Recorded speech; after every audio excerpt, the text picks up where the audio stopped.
Hello ladies and gentlemen, and welcome to another episode of CookieCast. Today on CookieCast, it's the Getting Over podcast. You might be fooled though if you're looking on YouTube thinking, where's everyone else gone? We are light on the ground, but this podcast is not light on the content. See what I did there?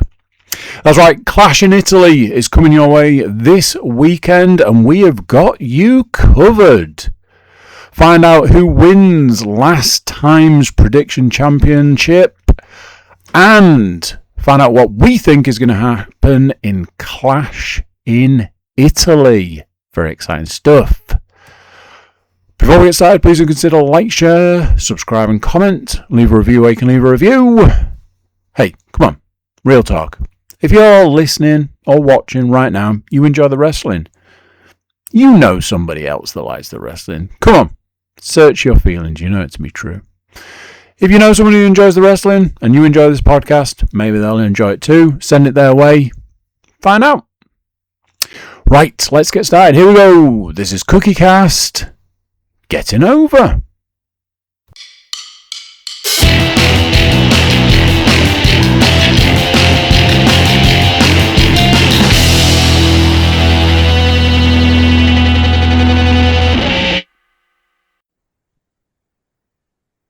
Welcome in, one and all. Welcome to the home of all things WWE, right here on the CookieCast Podcast Network.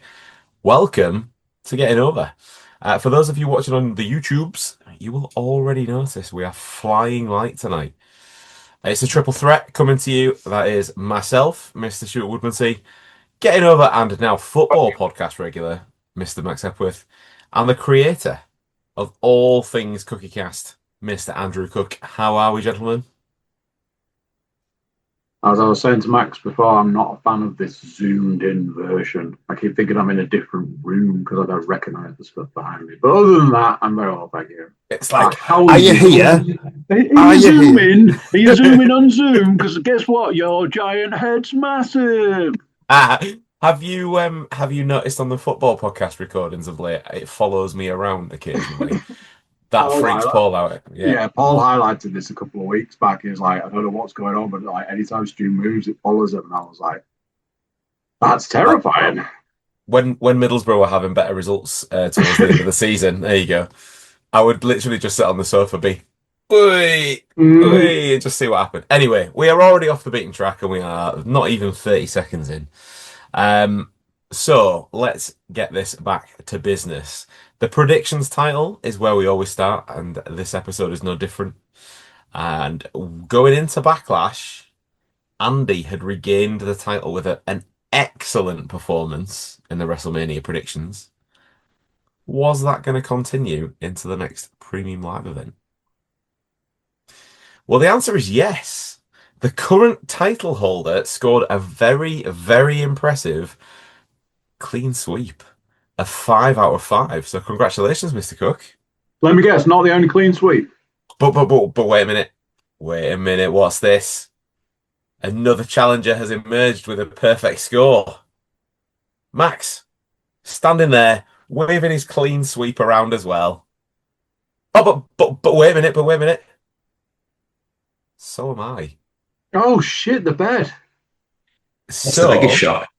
Thanks, Max. So we have a 3-way tie, and just for to complete the scenario, Paul was so embarrassed at scoring 3 out of 5 that he had to leave the country to avoid this podcast recording. So there we go. But yeah, we do have a 3-way tie. So you know what that means. Introducing to the Getting Over podcast, making her return to deliver the tiebreak question is Sarah. You can talk. You can also talk. No, you can't hear them. You don't need to hear them. You just need to give us the question. I might need to hear that answer. Okay. Fair point. Right then, hit us with the question. Okay, so Danhausen and his surprise partner, his clone Minihausen, were against The Miz and Kit Wilson at Backlash. How many seconds was their match? How many seconds? Seconds. Oh my god. How many seconds? just to spice it up a little bit. I'm gonna need my calculator. It is just a calculator as well, so old school. You might have to scribble down what people put.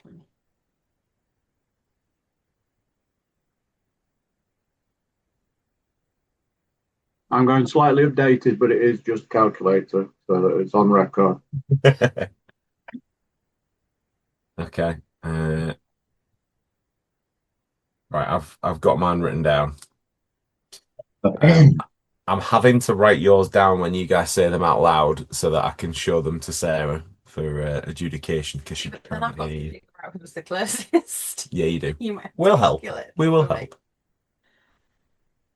You don't have a pen, so can I go first? Yes. Because I don't want there to be any accusation of shenanigans. I'm going to put mine like this so that we know that I'm not like fingers are here so that you can tell I'm not making any changes. Go. I think the match was about 16 minutes, so I'm going to go 964 seconds. Okay. Again, so there's no shenanigans. I had already written mine down, and so far, this is what it is. So I had 843. Max has got 964. Andy? I've gone real low with mine. In fact, my phone doesn't want to agree with me. Oh, come on. 520. 420. 520. Oh, he's done it. Okay, right. So I'm going Okay. to hand these to Sarah. Are any of those close? Well, No, then. there's one that's closer than the others. So the match was 11 minutes and 38 seconds, which is a total of 698 seconds, which would make Andy the closest. Whoa, hang on a minute. Andy's just won a tie-break. Thank you very much. Do you want to see the official stats? 11 minutes and 38 seconds, or 698 seconds. There you go. I bid you farewell. Thank you, Sarah. Well done, Andy. Thank you, Sarah. Are you just double checking? Yeah, I'm just double checking that she's not purposely screwed me out of a title, but she hasn't. It is official. Andy has retained the title on a tie-break question. Very, very well done. Finally happened. Finally happened. You just needed Vindication. Danhausen to curse both me and Max, clearly. So there we go. Well done, mate. Right. So yes, we did get all of the matches correct. Bron Breakker beat Seth Rollins. Io Sky beat Asuka. Asuka as well, seemingly semi-retired after this match, which was an interesting one. Trick Williams retained the United States title against Sami Zayn. Danhausen and his mystery partner beat The Miz and Kit Wilson. As Sarah alluded to, the mystery partner, none of us guessed right because nobody had an army of mini-Hausens as the answer to that question. Obviously, we did predict the winner of the match correctly still. And then Roman Reigns retained against Jacob Fatu. There was a little bit of afters after that one, but we'll get to that shortly. So I need to write Andy's name down in the winner's box. There we go. It is safely in there. Will it happen again? More predictions to come a little later on in the show. A little bit of news for you. Not masses, to be honest. Considering, it's not really been that long, I suppose. You'd have thought that there might have been a little bit more, but not really. We've even had a cheeky Saturday night's main event in between. This was on 23rd of May. Both Max and myself were probably a little bit busy that day, if I'm entirely honest, because it was Hull City at Wembley. But yeah, we got the 44th edition of Saturday night's main event live from Indiana. The mini, if you like, premium live event also hosted the standard 5 matches, and the results were as follows. Becky Lynch versus Sol Ruka was a non-title match, but Sol won by disqualification officially. I'm yet to work that out, how they've done that, because Becky dragged the referee into the way of a finishing move. So technically Sol Ruka did the finisher on the referee, but yet Becky got disqualified. I mean, Sol Ruka performed the move, so Becky Lynch laid hands though, didn't she? I mean, I'm starting to agree with Becky though. It's that bent referee Jessica Carr. So anyway, the Intercontinental title was defended. Penta retained against Ethan Page. The women's tag team titles were defended. Brie, Bella, and Paige also retained their titles against Nia Jax and Lash Legend. Then we had a 6-woman tag match: Rhea, Alexa, and Charlotte versus Jade, B-Fab, and Michin. Jade pinned Rhea Ripley to win. And the men's tag team titles were on the line, which was the Vision, so Logan Paul and Austin Theory versus the Street Profits, and the Vision retained. However, in further news that may be of more of a delight to one particular member of this podcast, in that very match, Logan Paul suffered a torn triceps and is now scheduled to be out for between 2 and 4 months, depending on how it goes. The news wasn't broken on the night either of the event. It was broken on Raw the night after by Michael Cole from the commentary desk. The Vision aren't going to be stripped of the World Tag Team titles, as seemingly the Freebird rule has been initiated.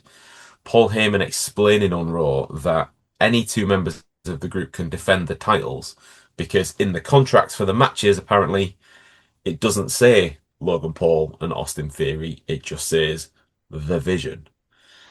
So for the time being, there were only 2 members of the Vision fit and active: Austin Theory and Braun Breaker. Now, does that mean that we're going to get additions to the group? Or does that just mean that Bronson Reed is due back any time now? We've been saying it for a little while.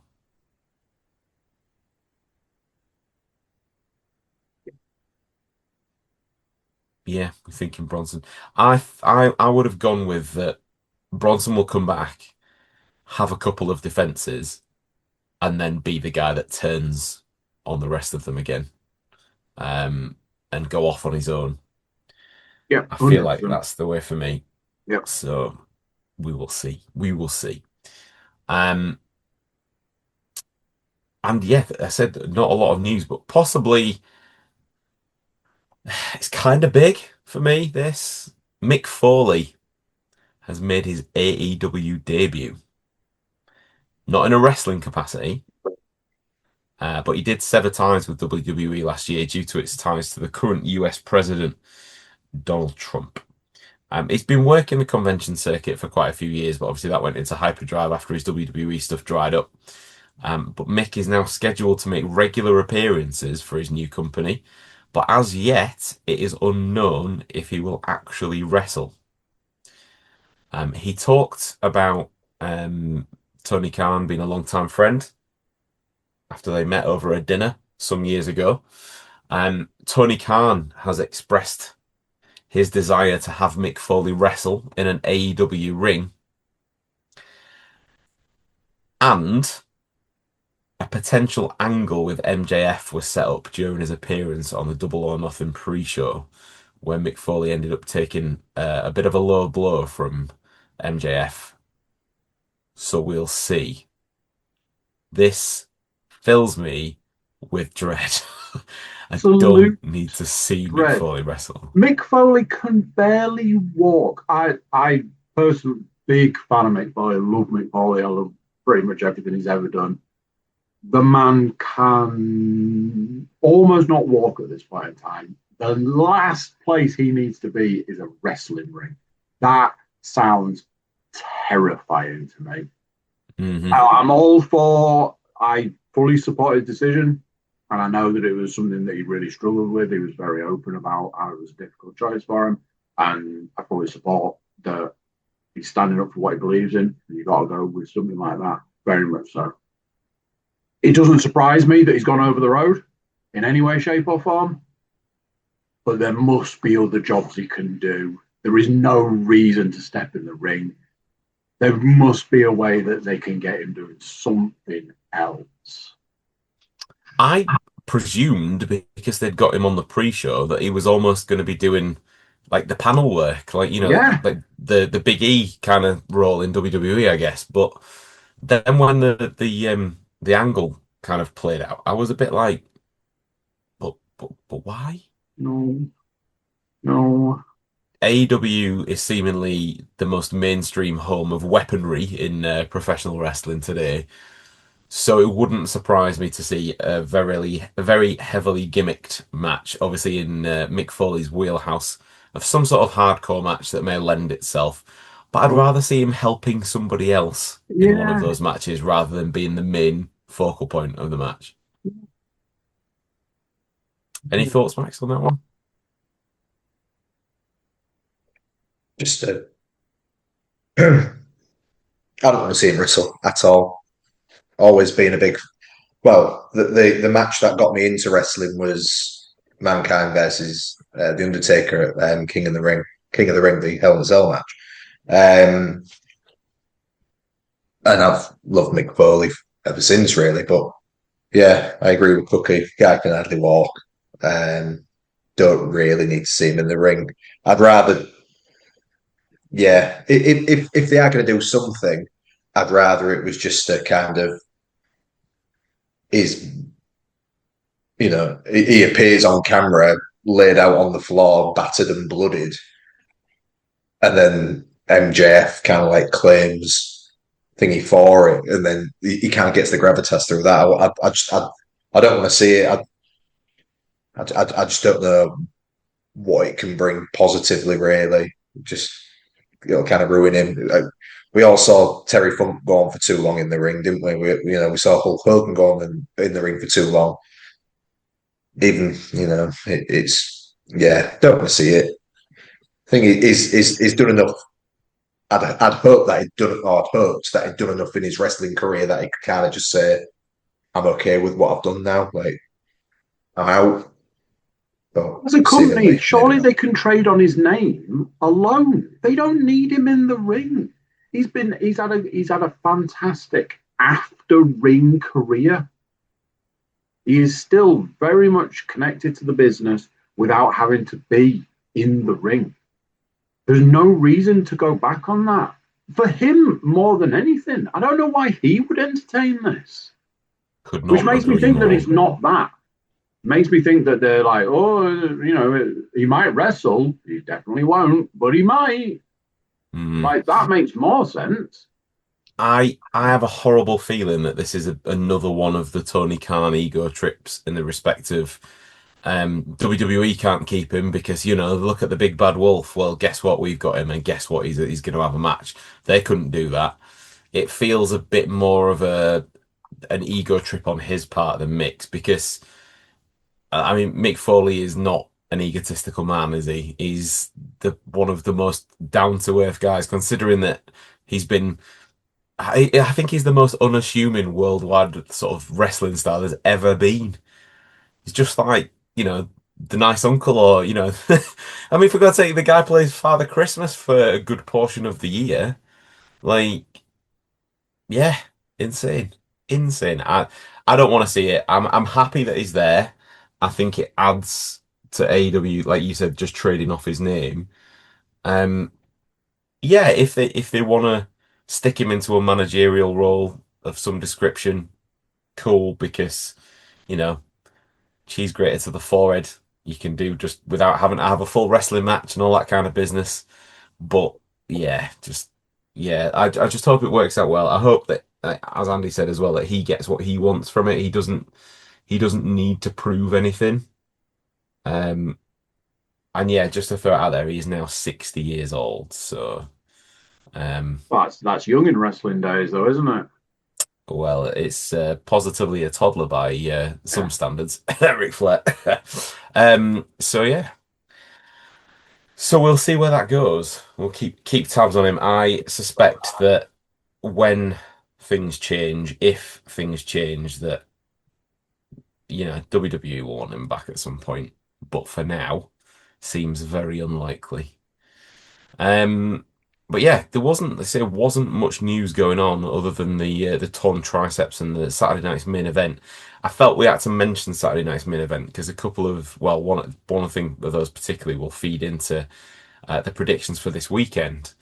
And this weekend, things have it's a bit of a mix-up again. The Clash branded premium live event that seems to be doing the rounds in Europe for the last few years. It does land in Europe once again, but this time in Italy. Now, there must be no castles in Italy because they couldn't call it Clash at the Castle this time around. So it's just Clash in Italy. Possibly the most generic premium live event name there has ever been. Because like they could have gone to town with this and had it in arenas all around the country, like WrestleMania 3 style. But no. It is just purely branded Clash in Italy. And it comes to us live on Sunday, not Saturday, as it's been for the last however long, but Sunday, May the 31st, from the Inalpi Arena in Turin, or Turin, if you're Michael Cole. This will actually be, though, WWE's first time ever broadcasting a premium live event or pay-per-view from Italy. It's never happened before. I would have thought that would have been a while ago, particularly during like the rebellion/insurrection days when they used to come over here. That it smacks of they used to do that kind of stuff in Germany and what have you. But no, never been to Italy for a premium live event. So we'll start to head into the predictions, but before we do that, it's only right that I let you know there are 5 matches on the card. Triple H standard at this point. But as always, we've taken the match information from WWE.com, and because we are recording ahead of time, it is correct at time of recording.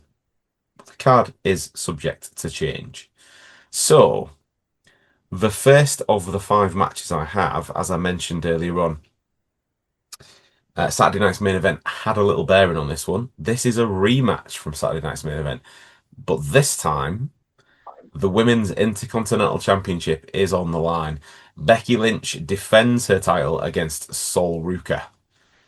As I say, she agreed to the non-title match at Saturday night's main event, but after all of the shenanigans during the match with the referee Jessica Carr, Sol hitting the finish on the ref, Raw General Manager Adam Pearce booked the rematch in Italy.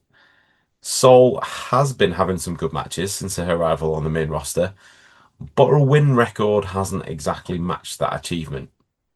The DQ win gets her off the mark and straight into a title match.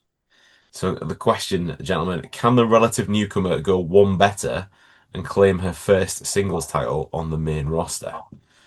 Max, do you want to kick us off with this one? I will. I don't think she's going to win the title on Sunday night. I think she might win it at SummerSlam. I think the whole kind of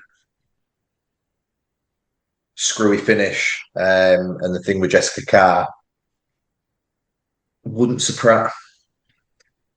I'm a bit torn on this one because I do think I think Sol Ruka needs to win because she's new on the roster and as you say she's been losing matches left, right, and centre. But I think it's a bit early for her to win the title. But I think she might win by disqualification again. Wouldn't surprise me if this kind of continues because Jessica Carr, I think, is apparently meant to be the referee again. So it wouldn't surprise me if there's another kind of like screwy finish included or involving Jessica Carr. So yeah, I'll go Sol Ruka. It's going to win. Sol by DQ. Do I have to sit? Can I just say Sol if it's DQ? It's a bonus. Well, I have put Sol by DQ in the book. I can see this going the other way this time. I feel like it will be a screw finish. I agree with you.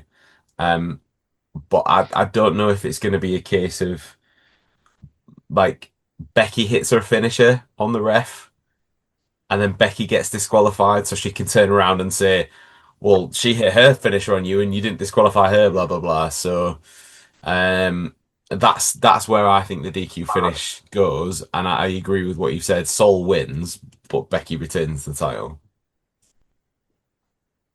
Andy? Is that what I said? Yeah, exactly the same, but a slightly different twist on the way you get there. Yeah.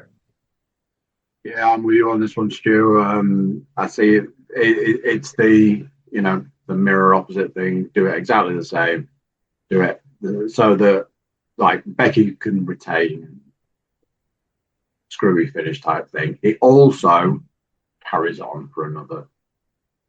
I'm not. I'm going to say this straight off so that we get it out there on Front Street. This has been one of the hardest set of predictions I've ever had to do. And I have gone backwards. I have gone back to these predictions. I had this one down as being the other way. So I was like, it's a good way to get her over, get started on a run, all of that. And I was like, yeah, but keeping the belt with Becky, that keeps it going as well. So let's leave it where it is and just keep that feud for another pay-per-view. Yeah. But that's why I ended with him. You see, I have I've already got mine down. This is one of those where when I was writing my notes earlier on, I actually just banged the predictions in, and the more I've thought about it since I got them on paper, the more it just looks wrong, and it feels like it should be a really straightforward pay-per-view. Yeah. But it's also not at the same time. So, okay, well, we'll see where we go with that. Just to make sure I've got the rest of mine clear in my head, I think I'm just going to step away just for 2 seconds. I'm going to go and grab a drink, compose myself. So don't go anywhere. We'll be right back.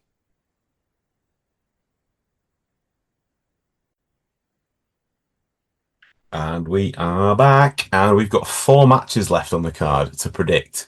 Now that we've had time to compose ourselves, see how we're going, we'll get into what is probably for me the most surprising addition to the card, but also probably the biggest addition.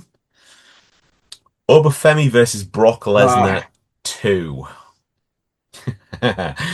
Andy, before I start going through the spiel, would you like to go first or last on this one? Because I feel like that is the only question to ask after making that noise.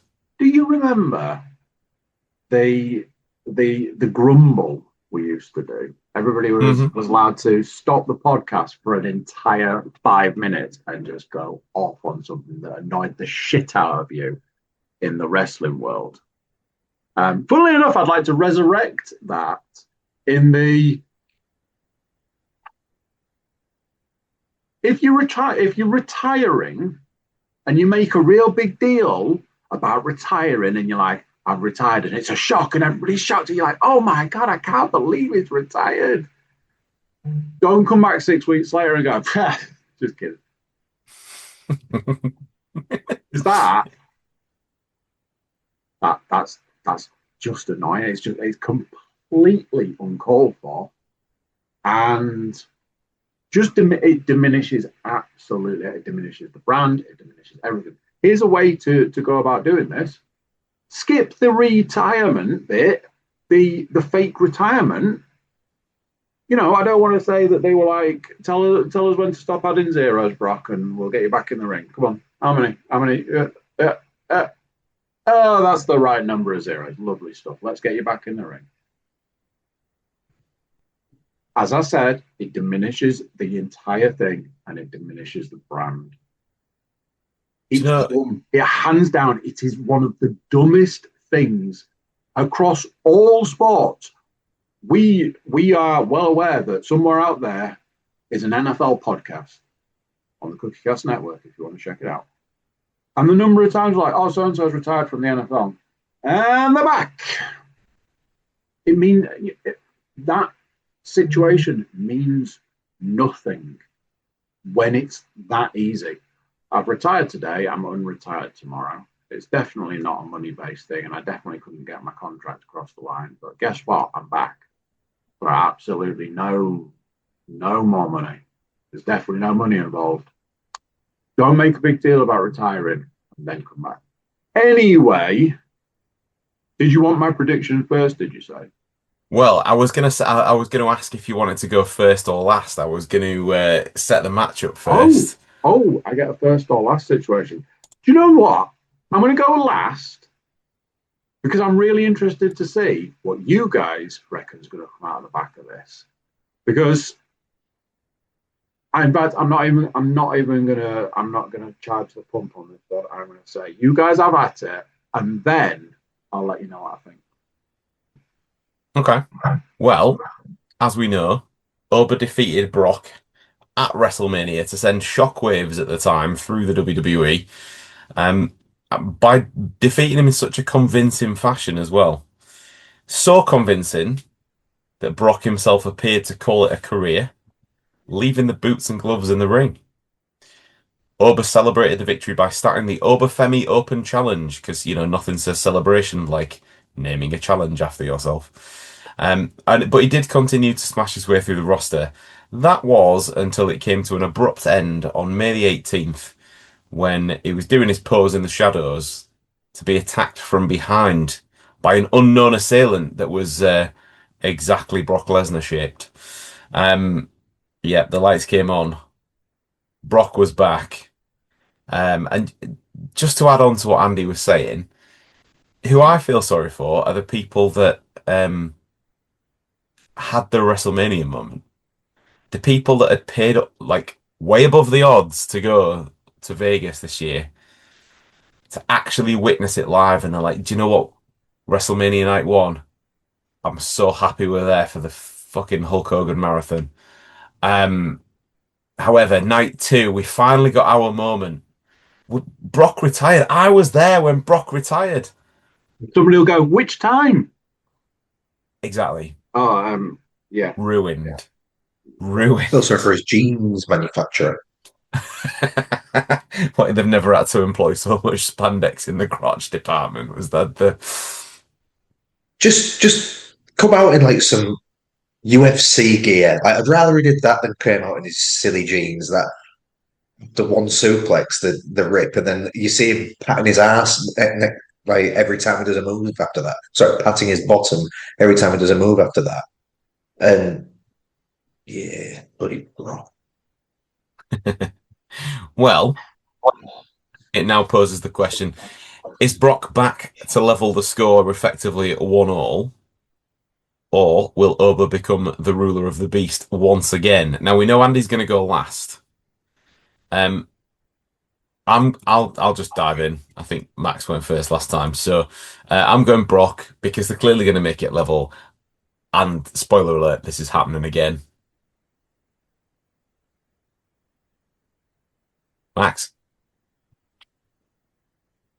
I have written down both names today. I've also written down no contest today. I've also deleted everything that I've written today. I don't know. I do think this is going to continue through to SummerSlam, but I don't know if they're going to give Obafemi a clean sweep over Brock and have him win on Sunday as well as at WrestleMania, and then hopefully finally retiring for the second time at SummerSlam. The thing with Brock Lesnar, if he loses on Sunday night, the story can continue because Brock can just do what Brock does when he loses and just come out and absolutely destroy everyone on like the following Raw, and it's just kind of like, oh, and Paul Heyman will just say Brock Lesnar 15 times and it'll all be all right. So that being said, yeah. That being said, I'm going to go Brock Lesnar. No, I'm going over Femi. Brock Lesnar. See, over Lesnar. Nice. Over Femi. Over Femi. You see, I have a theory that what they could do with this is be basically building to Oba taking a world title at some point, Gunther taking the other world title, so we get Gunther Ober at Survivor Series or equivalent. But basically build Ober to the point where he takes the world title this side, and then eventually have Gunther retire, be the one to retire Brock to kind of carry on that career killer business as well. Because then he can be the one that says, well, you almost retired Brock however many times, I actually did, and all that kind of business. Could see that happening. So, right. Can I just add another thing as well? Go on. I think when you put somebody on a very long undefeated streak, like we're planning on doing with Obafemi, I think it can be very difficult to break it, because then it's you build them to be this beast, like who can actually defeat that streak, so to speak. Whereas I suppose if he loses it to Brock Lesnar, he is losing it to an absolute. He's losing it to the one who broke the streak. He's losing it to the beast incarnate, isn't he? So I suppose it kind of think that it makes sense for Brock to win, because then it puts them in a decent position going forward. And then I think you have Obafemi again. If he does lose, have him then win at SummerSlam, so he's beaten everybody still, even though he has lost to Brock. Is still. I'm talking myself into picking Brock out, but it's already written down, so I'll stop talking. I was just thinking, I'm confused now because he's talking like he's picked Brock, but he definitely told me to write Ober. Can I change it to Brock? You can change it to Brock if you want. Change it to Brock. I've had a breakdown. Okay, right, it is done. I've muted myself now, so Andy, the floor is yours, mate. So after my rant, I decided that I wasn't going to go into any more of a whatever. I was like, it just needs to be. And I'm with Max. I've changed my mind multiple times today. And then like in any time we've ever done this podcast, and I've changed my mind 12 times that day.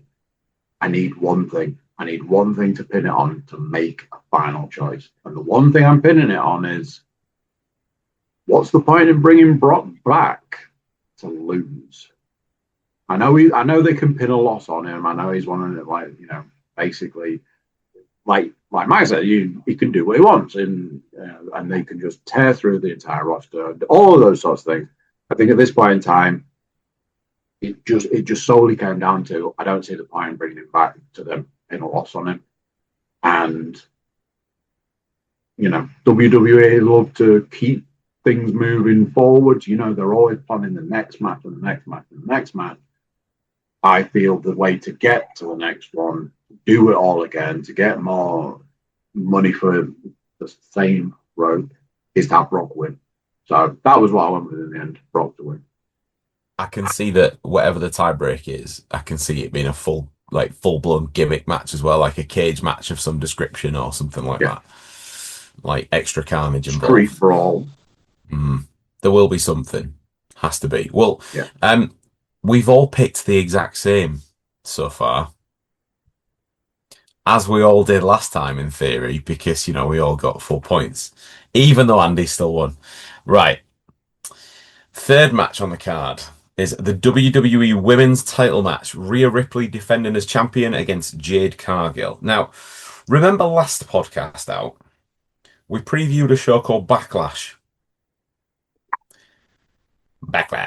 And on Backlash, we only had one WrestleMania rematch.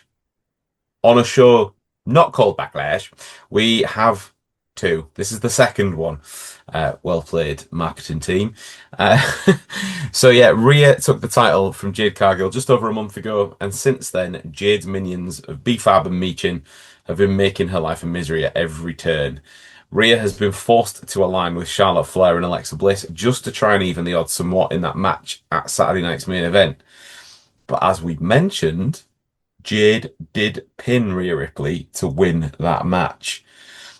Can Jade regain what was lost at WrestleMania by defeating the Eradicator in Italy?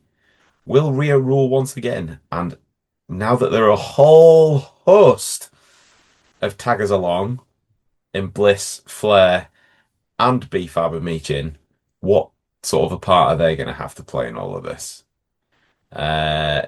Andy's not been first. There we go. We'll go around. Andy can go first this time. I think the way things are working is that they want Charlotte and Rhea. I think that's what they want. And I think that's got SummerSlam written all over it.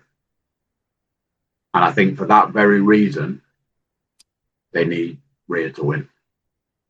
And there are certain, I don't want to foreshadow anything for later picks, but there are certain people who are always going to win for various reasons. I can't imagine they sell T-shirts at all, or are some of the biggest superstars they've had in years. Those superstars are big superstars more often than not when they've got a belt slung across their body, let's say. So I think the way they want this to go, it's kind of a simple, they need Rhea to come out of the other side of this as still winning. I think they probably need to make a decision what to do with Jade. They're kind of, this bouncing off this whole thing. And I'm saying it now, move to Raw. Just throwing that one out there now, so that when it happens, I can be like. So yeah, no surprises. One of my all-time favorite wrestlers for the win, please. Okay, Rhea Ripley it is. Unsurprisingly, I have also gone for the same. Rhea Ripley, I think, has to win. I don't think she loses the title this close to WrestleMania, having really only just picked it up there. So it does. I hadn't really thought about flipping Jade to Raw, but you would expect that there will be the draft or shuffle coming up at some point soon, and that I hadn't even considered that, but that is an excellent answer to that. I really like that idea. The alternative is that she ends up stepping down to the United States, women's United States picture. Tiffy Stratton's in there at the moment, so you've got face champion, heel stepping into that division. Could be the cheeky little sort of tied over, but the reshuffle in the brands would definitely work better. I really like that. But yeah, Rhea for me as well. So Max, clean sweep time again. Clean sweep time, indeed. Let's get ready for that tie break next episode. How many seconds between the end of this episode and the beginning of the next one will be Sarah's next question. Right. Okay. Same reasons. Anything different you wanted to add? Nothing. I think there'll be shenanigans, but I agree completely in the fact that they obviously want it to be Charlotte and Rhea. Whether or not Jade gets thrown in for a bit of a triple threat, but I think it'll be Charlotte and Rhea at SummerSlam. Obviously, there's the big history there as well with the WrestleMania matches gone down previously, so kind of does make sense. Right, okay, clean sweep is in the book. 2 matches to go, both of the men's title matches. So the first of which is the WWE title match with Cody Rhodes defending as champion against Gunther. So on May the 1st, Gunther made a surprise appearance on SmackDown to issue an absolute smacker of a beatdown to WWE champion Cody Rhodes. And remember when we said that Gunther would want a favour from Paul Heyman for facing and beating Seth Rollins at WrestleMania? Well, this is it. He got Heyman to establish a contract for a title match against the American Nightmare. There wasn't quite that smooth sailing though for Gunther to get the match. He refused initially to sign the contract on Cody's terms, and Royce Keys stepped up, happy to fill that void. Nick Aldis decided a number 1 contenders match was on the cards. Gunther did eventually, however, come out on top, sign the contract, and moves on to Italy. Will the European be leaving Italy with gold around his waist, or does the nightmare continue for Cody? I'll dive in on this one. I've actually got a title change here. Got Gunther to win. So to go with my previous comment about the Brock situation, I can see Gunther picking up the title here. Cody, not had it for the longest time. He's had it since just before WrestleMania, obviously with that absolutely duffer of a switch in title from Drew being champion. Still feeling sorry for him about that. Current title run, it's not really burnt any houses down, has it?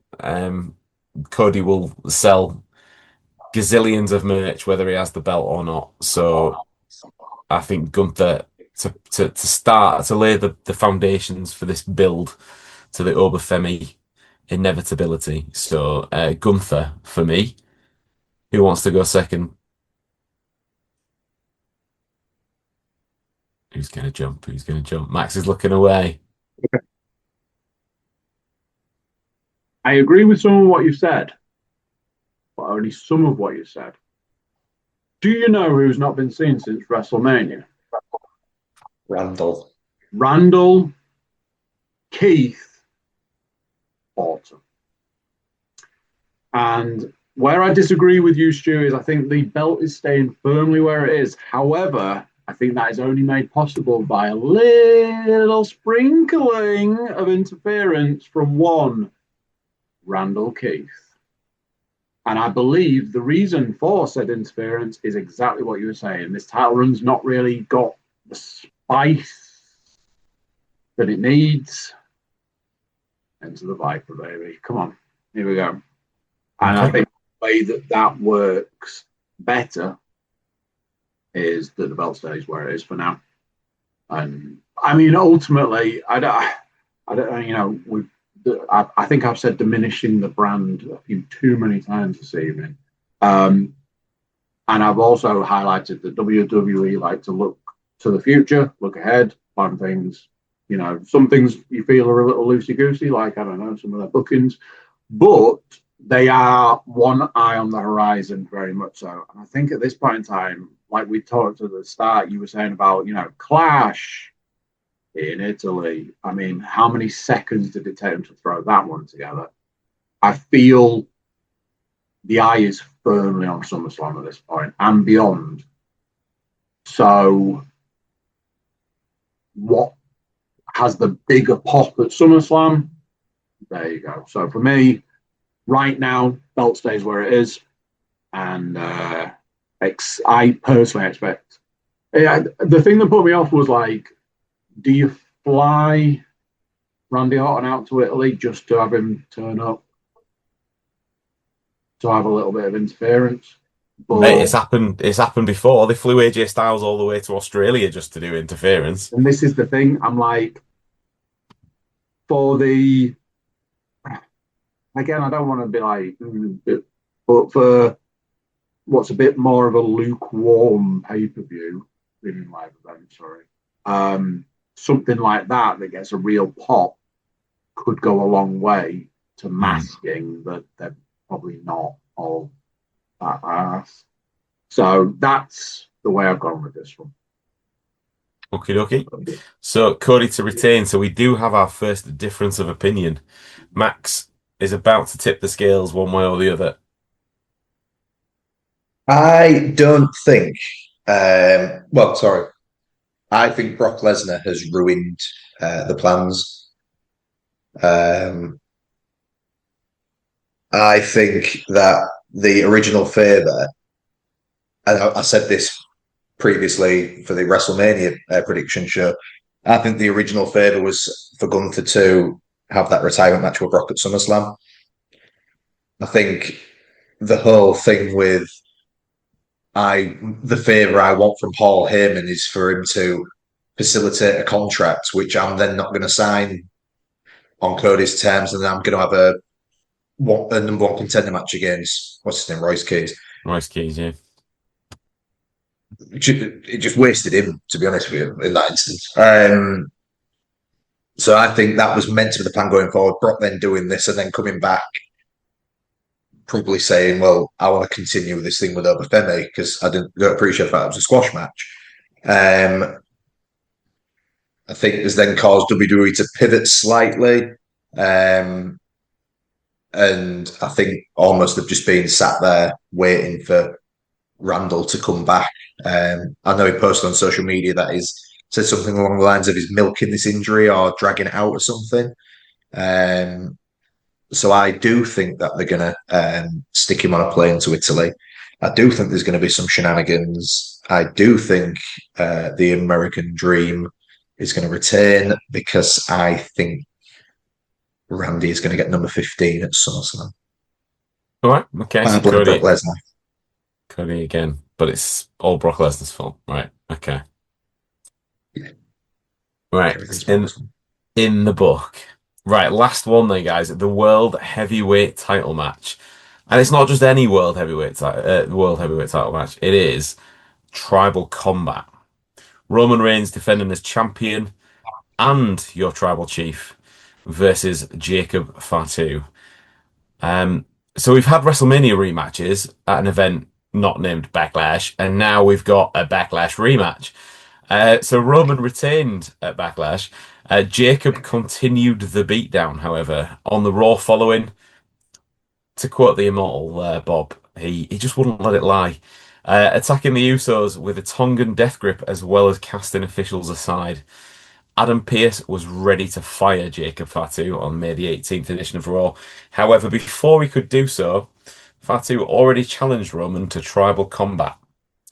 Knowing that the firing wouldn't stop Fatu's onslaught, Pearce reluctantly made the match and set it for Italy this coming weekend. There have only been 2 previous tribal combat matches in WWE. Roman Reigns obviously involved in both of them and winning both of them against Jay and Solo.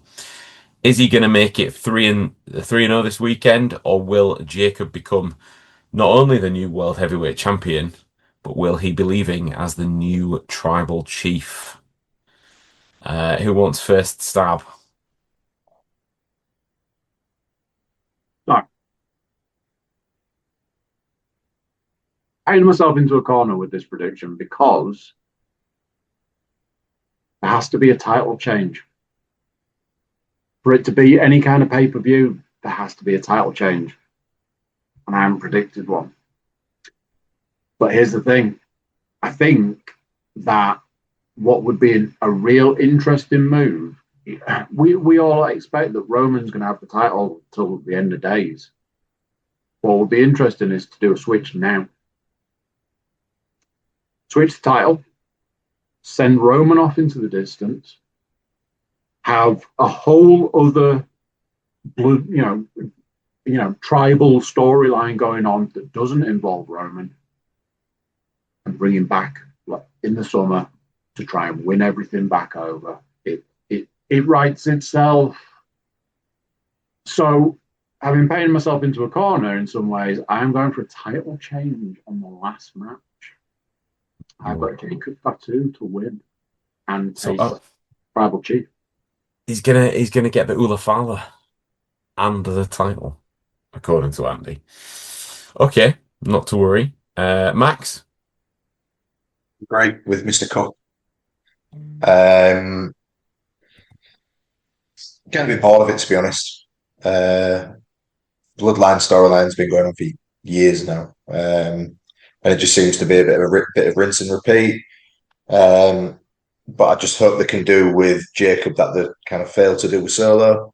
I think there was a time when they should have pulled the trigger with Solo and they didn't, and then they kind of just ruined his character, tried the whole MFTs thing, and that's not really worked. So I think they've pushed Jacob as far as they possibly can without putting a title on him. I think they need to just completely go all gas, no brakes with him now, to use his saying, and stick the title on, give him the Ulafala. I think it'll be quite interesting to see if the Usos. I'd like to see the Usos get involved. Personally, I'd like to see them screw Roman over. So then Roman, when he does then come back, rumor is that he's taking all of June off. So it makes no sense for him to take it off with the title. So yeah, I'd like to see him lose the title. I'd like to see the Usos turn on him. And I think Jacob deserves it, really. I think they started with him, and then I think he was injured for a time, wasn't he? I think that kind of halted things a little bit. Yeah. But yeah, I just want to see him. I have gone the other way to you two. I have gone for Roman Reigns to retain because you're right. You're absolutely right. It makes no sense if he's going to take some time off for him to hold the title. But it also didn't make sense for him to hold the title for as long as he did last time around either, and they still went with it. I can see Jacob, if he doesn't manage to take the Usos with him, I can see him adopting the MFTs to level the score, and it becomes basically what it should have been the first time around. It will piss on Solo's chips somewhat because really the character that Jacob is now is the character that Solo started to be and should have been. So I can see them all teaming up together. So yeah, I've gone the other way. So you guys might have a tiebreak on your hands next episode, but it will be without me if that is the case. If you don't have a tiebreak on your hands next episode, just hand it over, baby. That'll be yeah. I'll be good with that. But yeah, that is it. That is all of the matches for this weekend predicted. That is the little bit of news. That is the predictions title. And once again, congratulations to Mr. Cook on the retention. Any other business for this episode, gentlemen? Nothing from me, thank you. Nah. Then, in which case, all that leaves me to say is thank you very much for joining us. If it's your first time, welcome on in. Click the subscribe button, give us a like, do all the good stuff, reviews the lot. Costs you nothing. Really appreciate it. If it's your 85th time, thank you for being here from the beginning. But yeah, guys, thank you so much for listening along, and we shall see you after Clash in Italy.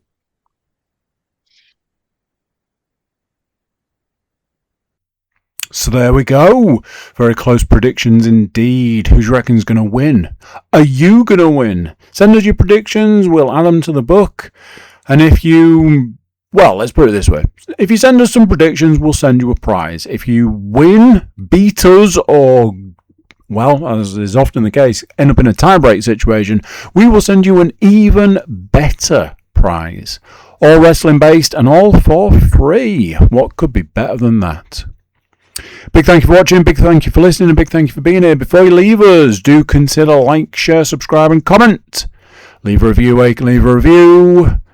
Share the podcast around. Check out the website, thecookiecast.com. There you go. You find the email button. Click it. Send us your reviews. Or check out some of our social media links. They're all there at the website. That's it for this one. Till next time, I'm going to say bye. And I'll see you then. Thank you for listening. Thank you for listening to Cookie Cast.